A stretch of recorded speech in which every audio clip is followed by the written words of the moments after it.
Haleluya. Nah, jadi dalam hal ini kita melihat bahwasanya kalau kita menerima Yesus, kalau kita selamat, kalau kita lahir baru, seperti KKR semalam. Ya, orang-orang berkata Yesus Tuhan, kemudian sembuh.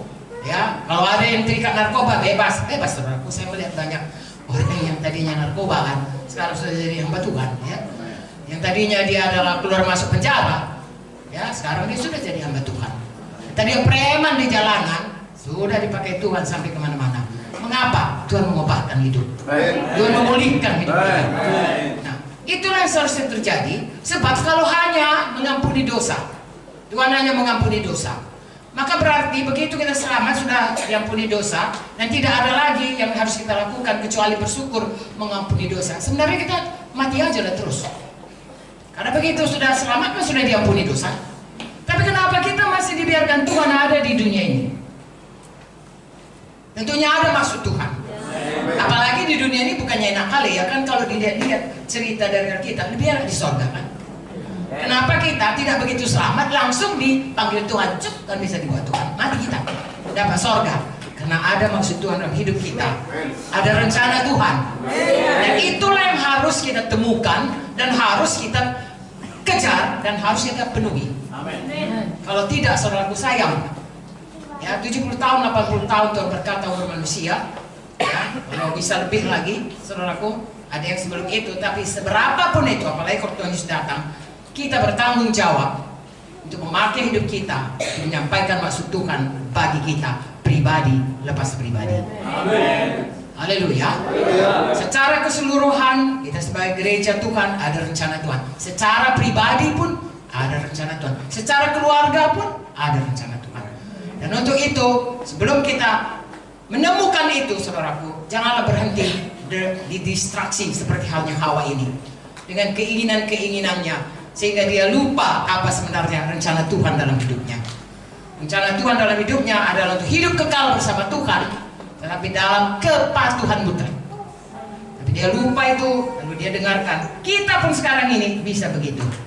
Ya, ada rencana Tuhan, kita sudah selamat, kita sudah anak Tuhan, kita sudah sembuh, kita sudah kaya, kita sudah diberkati, dan lain sebagainya. Ada rencana Tuhan. Amen. Kita temukan itu, kita kerjakan itu, bahkan kita berlari-lari di dalamnya sampai itu jadi, dan itulah hidup yang sesungguhnya. Haleluya. Nah, saudaraku, pujilah Tuhan.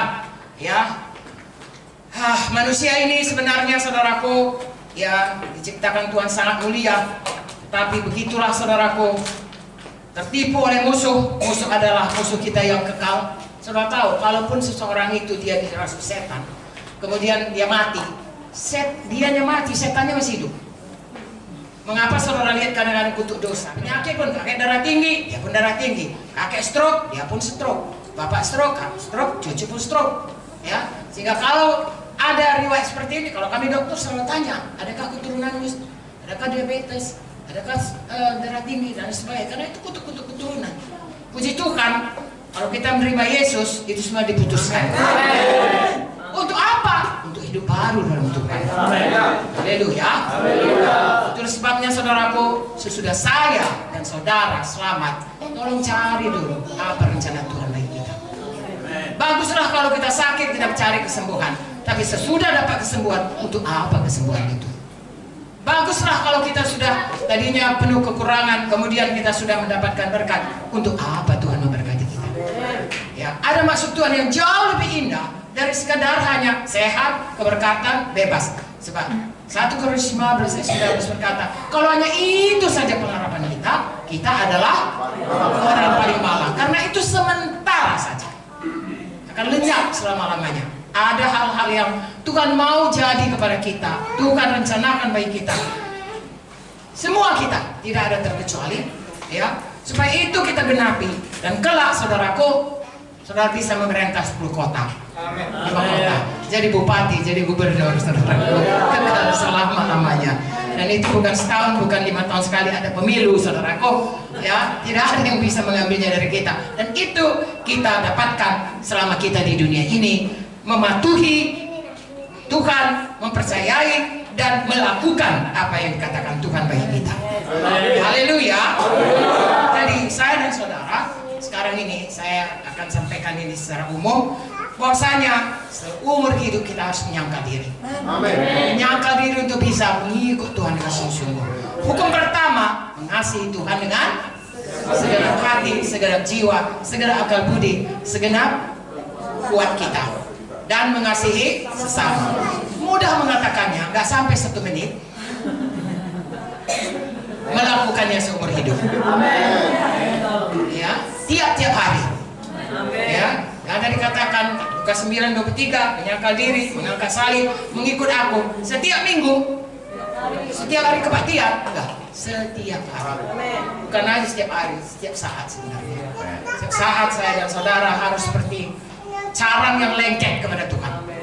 Supaya bisa semua zat-zat dari Tuhan itu mengalir kepada kita, kebenarannya, kasihnya, kuasanya, kehidupannya, ya, ke seluruh kodratnya Tuhan itu bisa mengalir kepada kita, dan dari situlah kita bisa mengeluarkan buah. Haleluya. Buah hidup yang berubah dan buah jiwa-jiwa yang dapat kita menangkan bagi Tuhan. Bagi saudara hamba-hamba Tuhan tentunya ini sangat menggairahkan. Saudara diberi kesempatan oleh Tuhan untuk membawa sebanyak-banyaknya orang, bukan saja untuk selamat, tapi kelak untuk menjadi orang yang juga seperti saudara memenangkan orang lain kepada Tuhan. Haleluya. Jadi saudaraku, kalau saudara baca Yakobus 1, ada hikmat dari Tuhan, ada hikmat dari dunia. Kalau hikmat dari dunia ini saudaraku, maka kita akan jatuh kepada dosa.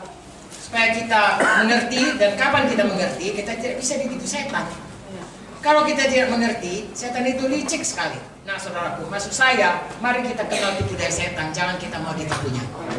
Kita kenal saudaraku jalan Tuhan, dan kita tahu tipu dayanya, kita ikut jalan Tuhan.